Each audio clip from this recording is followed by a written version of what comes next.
Yun, what's up mga idol? Okay, meron tayo dito sa harapan natin. Ito yung Koso na Ultra Head 2 valves. Yan, ito ang hari ng mga 2 valves sa Mio. Yan, unboxing tayo. May naligaw din sa wakas. Yan, may chance tayo mag unbox na ito. Ayan, kung makikita nyo, sealed yan. May plastic. Hindi siya katulad ng Kosodok eh. Walang ganitong plastic. Yan, sealed. Yan, sa bali sa customer ito. And ayun, pumayag naman siya na i-unbox to, na tanggalin yung sealed niya. Yan, sealed yan. Yan.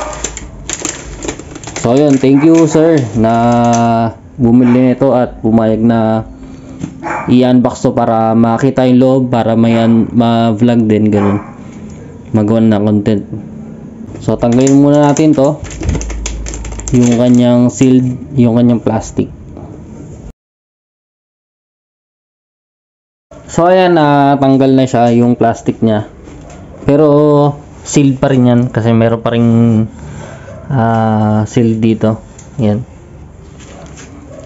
Ayan, pakita ko lang yung box niya kasi kanina merong plastic tapos may marking ng masking tape. So ito yung box niya. Ayan, ganda ng box niya. Bali itong Koso Ultra Head na ito na 2 valves is version 2 na yata to.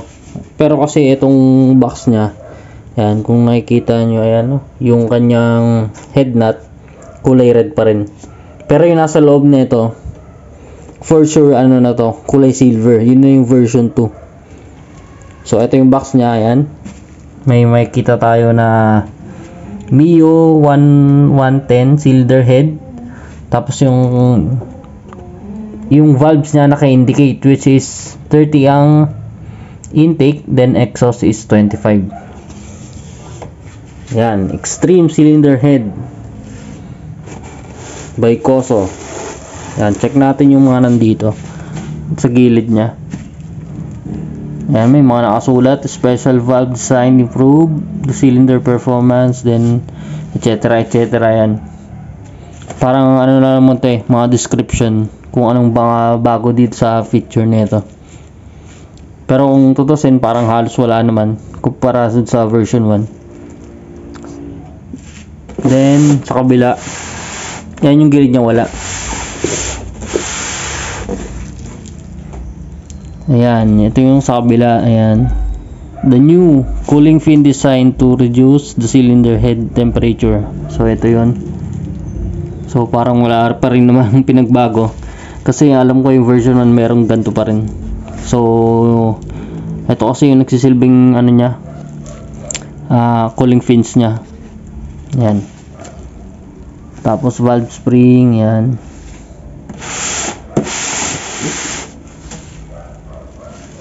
Ayan, tapos yung angle ng kanyang valves, ayan. Ayan, kung makikita nyo. Ayan na siya. So sa gilid wala naman eh. So, mas malaki yung box ng Kosodok. Ayan, meron tayo dito Kosodok.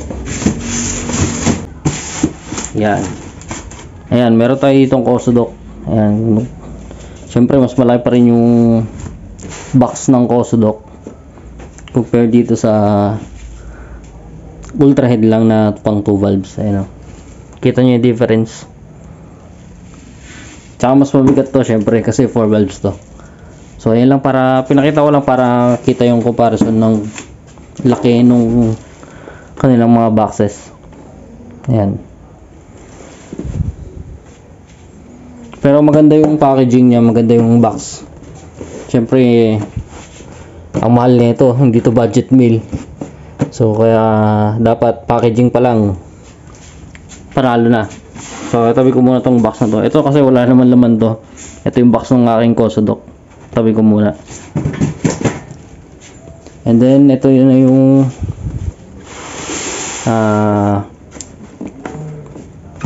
yung mismong box niya yan, sealed pa siya. So tanggalin natin, buksan natin para makita natin kung ano yung nasa loob. Kasi nga yung title nitong video na to is unboxing. Ayan, Cosodok, ito ang hari ng 2 valves. I mean Coso Ultra Head pala, sorry. So buksan natin. Okay, ayan mga idol, na nakater ko na yung sealed nya. Ayan. So pwede na natin buksan. Ayan, open na natin. Ayan, ito yung kanyang styro. Ayan, may nakalagay na Coso. Ayan, lagay ko muna rito. Then ayan, pagbukas, ito yung loob nya. So makikita agad yung head. So ito yung mga parts nya na mga kasama. So isa-isahin lang natin. Yan, meron tayo ditong clamp. Bali 2 piraso, 2 pieces siya.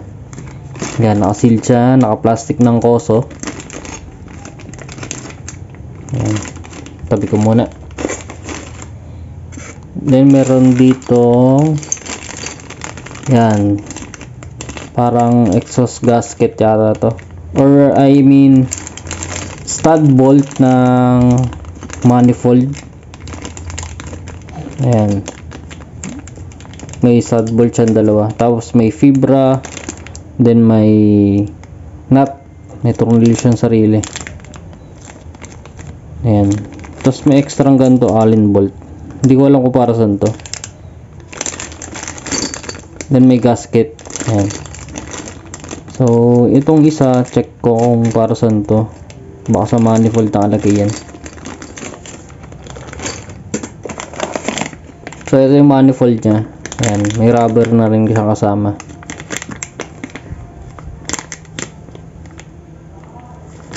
Ayan, so kasama tong manifold pag bumili tayo ng ganito, ng Ultra Head.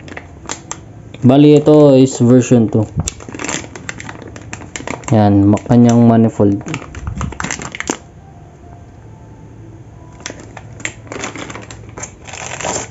Then meron tayo ditong copper washers. Ayan, 4 pieces, 4 yan. Tapos ito yung kanyang head nut. Ayan, kapareha siya ng pang Cosodok. So sigurado ka pwede ito pang Cosodok, kasya sa Cosodok ito. Ayan, kung makita nyo, silver na siya, hindi na siya kulay red, nakakatulad na itong nasa box. Ayan, na pang version 1. So ito kasi version 2, kaya ganito ginawa na nilang kulay silver yung head nut. Yan, sealed din ng plastic ng Coso.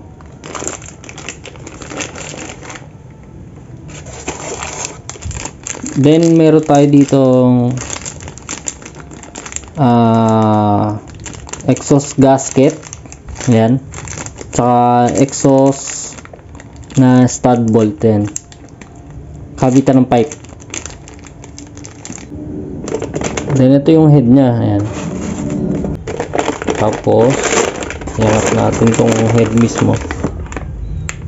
Ayan, may manual pa sa loob. Check ko muna yung manual. Ayan,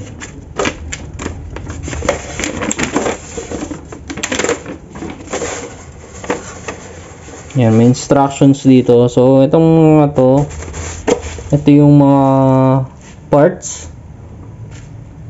Yan, ito yung mga parts ng mismong Ultra Head. Ayun, yung head mismo, cams, manifold, fibra, gasket, clamp, tapos yung head bolt, stud ng manifold, then stud ng pipe, and kung ano yung nandito sa mismong head. So ito lahat yun, ito lahat yun. Tapos may nakalagay ditong ayan, note 1, some parts are already installed cylinder head when you purchase it. So ayan, wala tayong nakitang mga valves dito or mga internals nya. So ayun nga, some parts are already installed. So andito na yung automatic sigurado. So wala naman masyadong special dito. So ito kasi hindi naman talaga ginagamit to ito instructions na to. Kumbaga in-install kasi to na ano based on experience na lang din ng mekaniko tsaka tamang computation nila ng pag-build ng engine using COSO Ultra Head. So ito yung kanyang mismong head.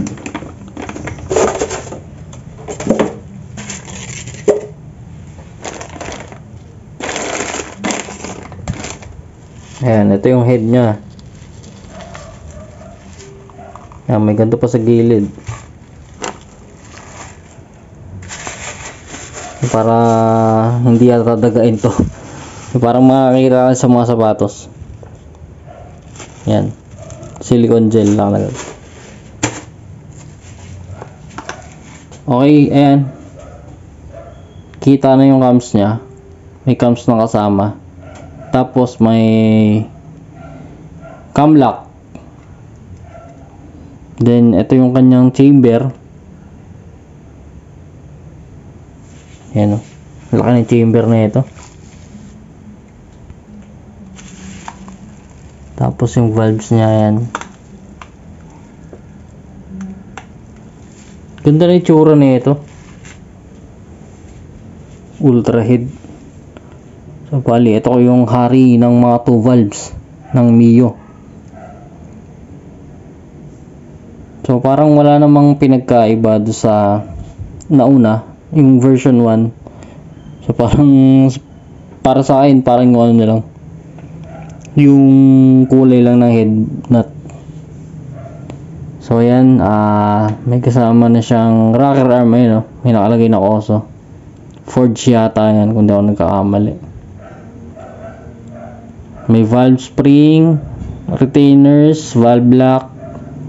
Ayan, nasa loob. Tsaka rocker arm pin, ayan, nandyan na rin yan kasi hindi naman may kakabit yan kung wala yan.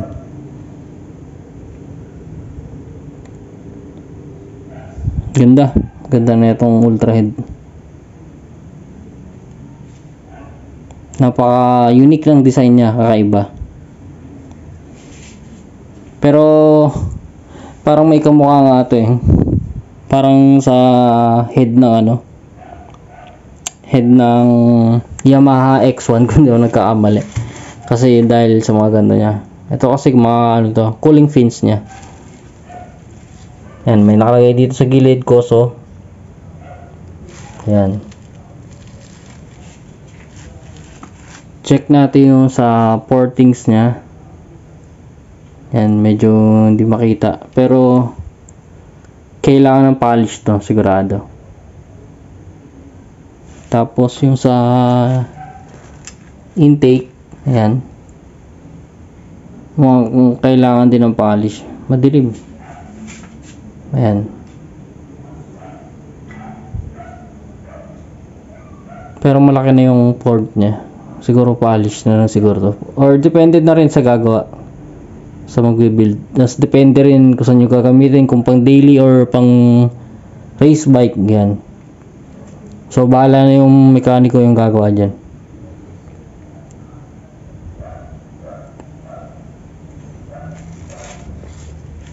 So ayun lang mga idol. Pag gusto nyo na ito, chat lang kayo dito sa Facebook page or sa TikTok. Ayan, mag-chat kayo dun. Meron dun. Pwede nyo kayo i-approach dun or pwede nyo kontakin dun. Ayan, magre-reply naman ako. So syempre hindi budget meal to. Kasi iba na ang presyo talaga na ito. Hindi na yung katulad ng dati. Tumaas talaga siya as in. Ayan. COSO Ultra Head. Ang hari ng 2 valves. Yan. So ayun, huwag niyo kalimutan mag-like and comment.